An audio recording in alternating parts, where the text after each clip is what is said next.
Pendidikan merupakan satu hal yang penting, tentunya bagi teman-teman anak muda dan kita sebagai generasi milenial.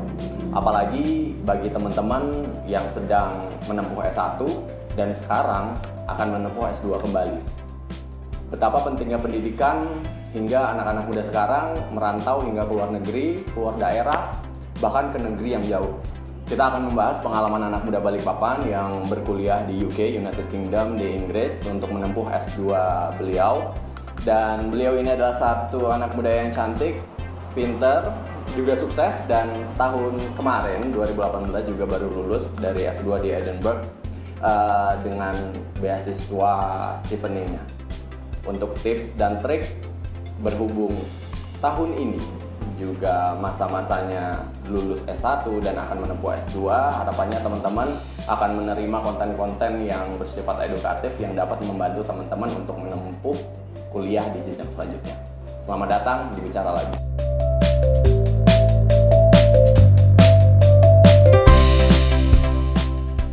Jadi kan kalau dibicara lagi ini kita buat diskusi santai supaya teman-teman juga dapat hal-hal yang edukatif dan informatif yang juga bersumber langsung dari narasumbernya. Nah, kalau kenapa Bang Yok ngundang Kak Kety? Kak Kety kan juga sudah punya pengalaman di UK dan juga sudah dapat beasiswa Chevening. Nah, tentunya kan anak-anak di daerah ini juga pengen kuliah di luar negeri, even itu S1 atau S2. Nah, dalam hal ini di tahun ajaran baru nih banyak nih yang sudah siap lulus S1 tapi mau ke S2. Nah, sebelum kita masuk ke dalamnya, pengen dulu dong kenalan sama Kety, sekarang lagi sibuk apa kerjaan? Oke, nama aku bebas masuk. Angela Catherine, biasa orang-orang manggilnya Kety. Sekarang kerja di Pertamina, Marketing Operation Region 6 di Balikpapan. Sekarang sibuk di bidang finance. Saya megang finance di Pertamina, but in the long term I think I will choose development sectors. Hopefully. Amin. Amin.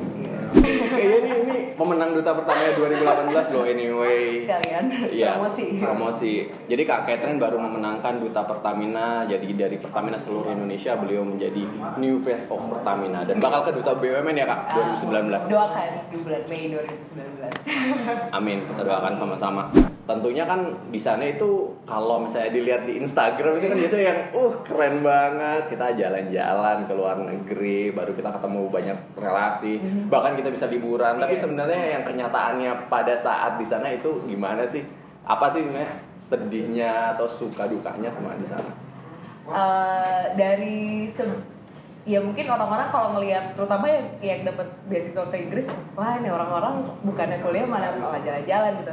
Sebenarnya behind all those pretty pictures sebenarnya kita menghabiskan waktu untuk mungkin berpuluh-puluh jam di library sebelum kita berangkat itu untuk ngerjain esai, karena modelan mereka tuh tidak seperti di Indonesia. Kalau di Indonesia kita modelnya ujian gitu kan ya. Ujian which is kita harus belajar 2 minggu sebelumnya gitu. Tapi kalau di Inggris itu modelnya esai, jadi kamu bisa benar-benar memulainya dari first time kamu mendengar judul esainya gitu. Jadi kamu bisa start dari 3 bulan sebelumnya ataupun dari awal semester gitu, karena judul esai mungkin sudah keluar di situ gitu. Dan kecepatan orang menulis itu kan berbeda-beda ya, nggak seperti kita belajar untuk ujian gitu. Mungkin kalau belajar ujian kamu mungkin speednya sama lah ya, menghafal gitu. Tapi kalau menulis kan beda-beda ya, cara membaca juga kita cepatnya juga beda gitu. Ya seperti saya nih, kayak saya dapat judul esai, langsung saya kerjain, so I can finish like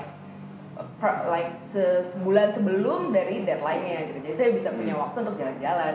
Mungkin dari teman-teman yang sering lihat teman-teman lain yang dapat beasiswa ke UK itu jalan-jalan mulu, mungkin mereka sebenarnya nata deadliners gitu ya. Ada pengorbanan di setiap foto-foto yang Instagramable. Iya, benar banget tuh. Jadi kita kan kemampuan adaptasi kita itu juga benar-benar diperhitungkan di situ ya. Gimana cara kita manage waktu itu pasti strict banget kita ya, pasti harus padat banget dan kita harus nyiapin segala sesuatunya dari jauh-jauh hari. Kadang kan kita itu bingung nih, misalnya kan kita jurusannya misalnya di teknik, tapi sebenarnya kita jiwanya di komunikasi atau di energi atau di politik. Nah, untuk meyakinkan benar-benar dari juri di Chevening itu gimana sih sebenarnya? Sebenarnya kalau menurut aku, ketika kamu tuh punya passion di satu sektor nih, kamu pasti akan terlihat dari aktivitas yang kamu pilih gitu. Although kamu misalnya ngambil teknik gitu, tapi misalnya aktivitas kamu aktif di youth community atau enggak kamu aktif di misalnya kayak yoga nih, aku ikutan forum-forum energi di Balikpapan gitu. Dan kamu misalnya jadi spokesperson-nya gitu. Sebenarnya dari Chevening pasti akan melihat, oh ini orang punya talent dari dia menyampaikan ide, menyampaikan informasi gitu, which is not every engineering graduates itu bisa punya hal itu gitu kan. Jadi of course kamu bisa melingkan ilmu yang kamu dapat dari teknik dan juga ilmu komunikasi gitu. Bagaimana kamu bisa, oh tapi passion saya di komunikasi ini muncul dari aktivitas saya gitu. Itu Chevening sangat membaca kok. Contohnya saya di development studies, tapi saya kerja di finance gitu. Tapi aktivitas saya misalnya saya aktif dulu saya pernah ikutan kelas inspirasi atau enggak misalnya ikutan CIP saya itu tentang apa? Pertamina Energi Negeri. Ya itu kan Chevening juga sadar, oh oke, dia mungkin memang punya background di finance, tapi dia juga punya talent di bagian development area. Tentunya itu ada berapa tahapan sih kalau misalnya di Chevening itu, Kak? Chevening itu pertama yang pasti ini yang paling krusial dan menurut aku banyak banget yang fail di bagian ini, yaitu application-nya. Jadi berarti tahap awal ya? Tahap awal banget. Paling awal. Ini do it as carefully as you can. Jadi benar-benar isi nama, apabila dia minta dokumen, upload yang benar, misalnya bahkan kayak upload scan pasport aja itu banyak yang salah ternyata. Oh, iya? Bukan permintaan scan pasport yang diminta yang diupload, tapi dia malah scan yang lain gitu kan. Scan covernya. Iya. Gak ada namanya jadi. Karena kamu harus membayangkan nih ya, ketika zaman aku yang apply itu ada puluhan ribu orang dan yang diambil cuma 1.000. Berarti kan mereka nge-screening 10.000 atau 20.000 application dan they don't have time to have like minor problems gitu untuk ini harus ya ini kayaknya salahnya cuma gini doang gitu. They don't have time for that. So be as careful as you can di bagian application-nya. Karena itu yang paling penting dan itu akan dibawa sampai ke tahap interview, sampai di tahap final nanti itu aplikasi itu jadi jati diri kamu sebagai achievers gitu. Berarti tahap awal itu yang penting teliti aja, baru kalau sudah sekali periksa lagi untuk kedua kali bahkan ketiga kalinya kalau sebelum ngirim ke Chevening-nya. Karena kan kamu punya 2 bulan ya dan itu menurut aku waktunya sangat cukup untuk kamu pikirin esainya dengan baik, pikirin semua personal data yang kamu masukin itu udah benar atau belum. Berarti kalau misalnya kita sudah lulus application itu Selanjutnya itu nanti kamu akan di-notified kamu shortlisted atau enggak ke interview. Nanti kamu dari interview itu biasanya itu 15% sampai 20% orang yang masuk ke tahap interview. Dan tahap interview itu akan dipilih tergantung kuotanya tahun itu. Kalau tahun yang KKT tahun lalu? Tahun aku itu 60 orang yang masuk final akhirnya menjadi awardee dari Chevening. Tapi ketika interview itu setahu aku 2 kali lipat dari yang dapat. Berarti kalau yang pertama nyala itu pasti 3 kali lipatnya lagi? Yes. Dari aku itu kalau nggak salah yang apply itu 4.000, yang dapat 60. Berarti dia nggak ngelihat kamu di pulau mana atau di provinsi mana ya? No. Iya. Dan bahkan mereka punya bahkan mereka memberikan kesempatan buat anak-anak yang di Timor Leste. Itu juga itu menjadi concern utama dari Chevening karena itu kan tertinggal ya, salah satu negara tertinggal dan mereka sangat pengen anak-anak Timor Leste ini apply di Chevening, makanya mereka juga terutama yang di Papua, yang di Maluku itu juga concern utama dari Chevening karena berarti kan mereka yang paling needed gitu, mereka yang sangat membutuhkan pendidikan yang baik gitu. Berarti sebenarnya teman-teman yang di daerah, apalagi yang di 3T itu malah punya jadi kemungkinan yang besar. Benar. Peluangnya malah lebih besar ya dibanding yang di kota. Iya. Nah, tinggal pinter-pinteran kita sama rajin-rajin kita itu ngecek semua rincian dan teliti. Iya.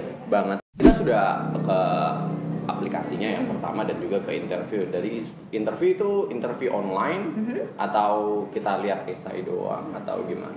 Interviewnya harus face to face. Berarti tapi di Indonesia? Di Indonesia, di British Embassy di Jakarta. Langsung di Jakarta. Jadi kamu harus travel ke Jakarta. Itu kamu akan mendapatkan 4 panel pewawancara. Kalau in my case itu ada satu dari perwakilan universitas di UK, satu orang yang expert di bidang yang kamu ambil.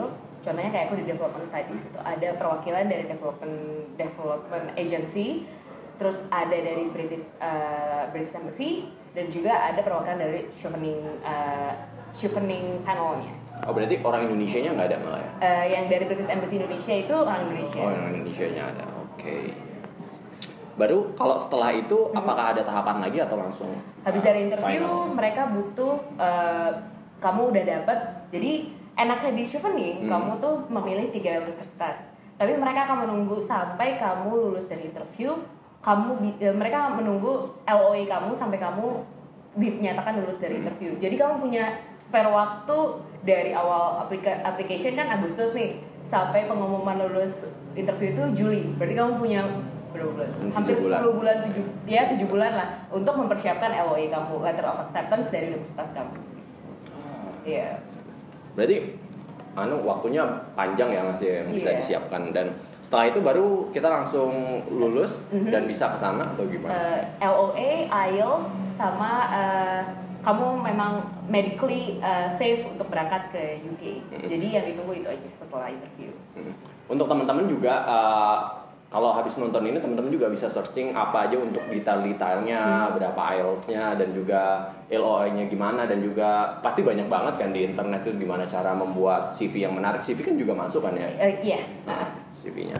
Dan kalau misalnya kita bicara tentang aplikasi di Chevening, otomatis kan itu tadi kita sudah bicara yang awalnya itu tahap yang paling susah nih, paling banyak gugur.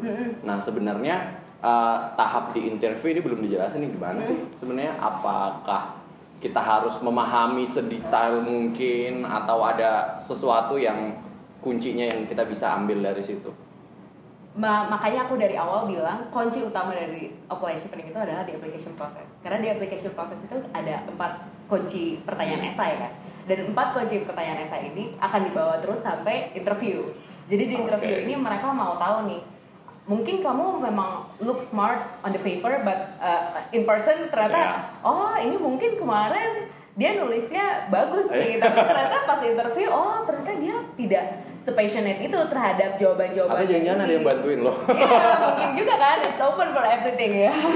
Jadi ketika interview ini 4 pertanyaan ini adalah kuncinya. Jadi kamu benar-benar harus paham jawaban kamu di esai, dan of course you have to write it by yourself gitu. Jadi akan terlihat nih, ini beneran nggak sih dia yang nulis atau enggak, emang passionate itu nggak sih kamu dengan jawaban kamu. Misalnya kamu jawab, saya pengen memahami energy policy karena gue pengen in 10 years time gue pengen jadi Minister of Energy gitu. Tapi ternyata in person kamu, saya cuma pengen belajar energy policy soalnya saya nggak pernah nih tahu tentang ini. Berarti kan kamu tidak passionate terhadap jurusan itu kan. Dan mereka, they can see sih, karena aku lihat dari award-awardnya chevening, mereka memang sangat passionate terhadap jurusan-jurusan yang mereka pilih.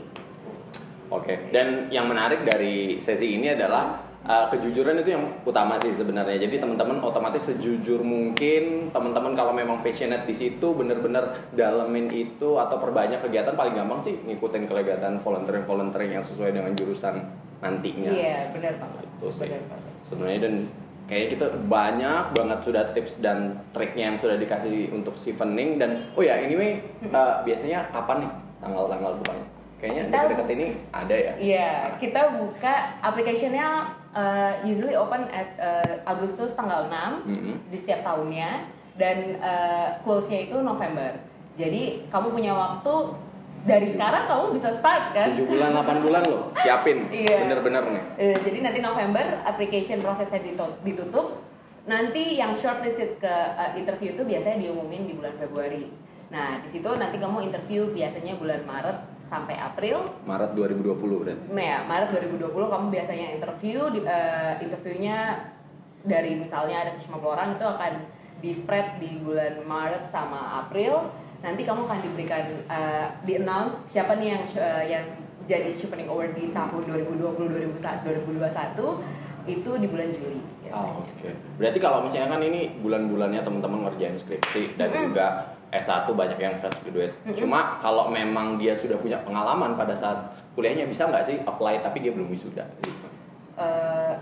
sayangnya di Chevening itu dia pengen banget ke yang profesional. Jadi dia pengen banget orang-orang yang memang punya pengalaman kerja gitu. Ya mungkin kamu pengalaman kerjanya itu 3 bulan, tapi kamu misalnya kamu volunteering udah 2 tahun gitu.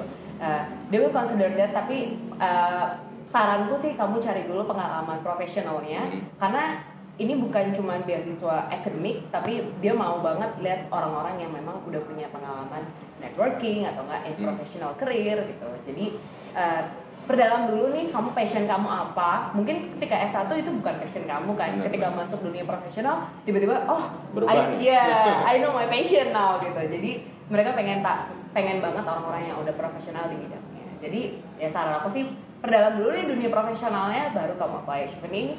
Jadi kesempatan kamu untuk dapat Chevening Awards ini lebih besar. Ya. Terakhir nih, banyak banget kayaknya kita ngomongnya. Ini kita sudah banyak banget, kita sudah kenalan sama Kak Katie, kegiatannya apa, dan juga Chevening dari tahap awal benar-benar dengerin tahap awal sampai tahap akhir, finalnya gimana, tips dan triknya gimana. Sebenarnya kan saya juga percaya sih sebenarnya anak muda dari seluruh daerah, baik itu Balikpapan, Kalimantan, itu pasti punya passion sendiri dan dia punya kelebihan sendiri. Tapi apa sih pesan untuk anak muda, khususnya anak muda Balikpapan dan Kaltim tentang pendidikan, dan bagi yang mau melanjutkan pendidikan khususnya untuk penerimaan beasiswa Chevening? Pesan aku yang pertama, rajin baca sih, rajin mencari dan rajin baca. Karena sebenarnya kamu mau belajar IELTS, kamu mau cari tips and trick menulis esai, kamu mau cari beasiswa apa yang cocok buat kamu, itu semua ada di Google, ada di internet. Cuman kamu pengen nggak, kamu passionate nggak untuk mencari itu. Ketika kamu passionate, kamu pasti akan cari, dan everything you have it in your tablet, in your phone, kamu bisa cari gitu.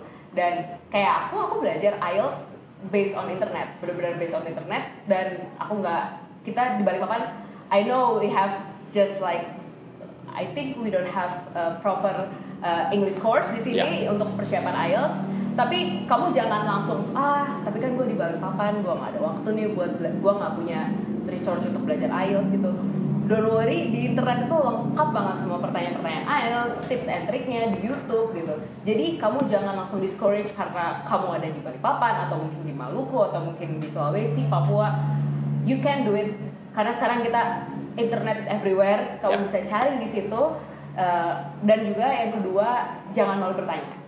Banyak banget orang di sana yang sangat inspiring, mungkin gak cuma aku atau Yoga gitu. Di luar sana banyak banget orang inspiring. They have Instagram, they have Facebook. Biasanya orang-orang yang sangat inspiring ini mereka sangat ramah terhadap pertanyaan-pertanyaan seperti ini. Tanya aja, Kak, gimana sih caranya gini-gini. Tapi kamu jangan cuma nanya tanpa kamu research dulu. Of course they will get annoyed with that gitu. Jadi kamu cari dulu. Kalau memang, gua nggak dapet di jawaban ini, shoot the message. Cari Instagramnya, tanya aja sama mereka. Asal jangan Kak single nggak? Bener, jangan nanya hal-hal yang personal.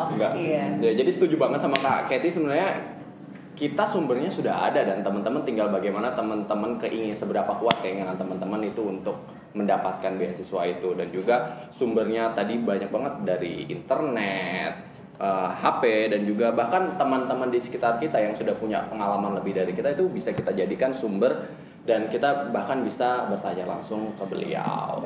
Kayak Kak Katie, nanti bisa langsung hubungin aja, nanti ada Instagramnya di sini. Atau Yoga. Ya, jadi teman-teman nanti bisa komen atau bisa jangan lupa like dan subscribe juga di bawah. Kasih apapun pertanyaan teman-teman, baik tentang Bang Yov maupun terutama Kak Katie atau tentang Chevening, nanti Bang Yov juga akan langsung tanyakan ke Kak Katie. Dan saya juga percaya dari manapun asal kalian, Balikpapan atau bahkan daerah 3T, terpencil dan atau di remote area, dimanapun itu, yang penting kekuatan kalian, seberapa besar keinginan kalian untuk mewujudkan visi dan cita-cita kalian, pasti terwujud ya. Jangan lupa Chevening application-nya open August sampai November. Oh iya, website-nya belum dikasih tahu? Oh iya, website-nya chevening.org. Kalau nikah bisa nggak ya? Kalau sudah nikah gitu? Iya, ini pertanyaan serius lah. Siapa tahu kan ya kerja kita 2 tahun tapi langsung nikah, itu gimana sih?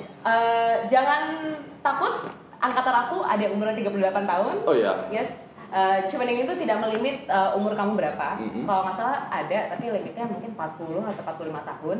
Jadi umur itu bukan masalah di Chevening. Kamu mau ketika lagi Chevening Awards kamu nikah, doesn't matter. Kamu bawa anak, kamu bawa orang tua ke sana, doesn't matter.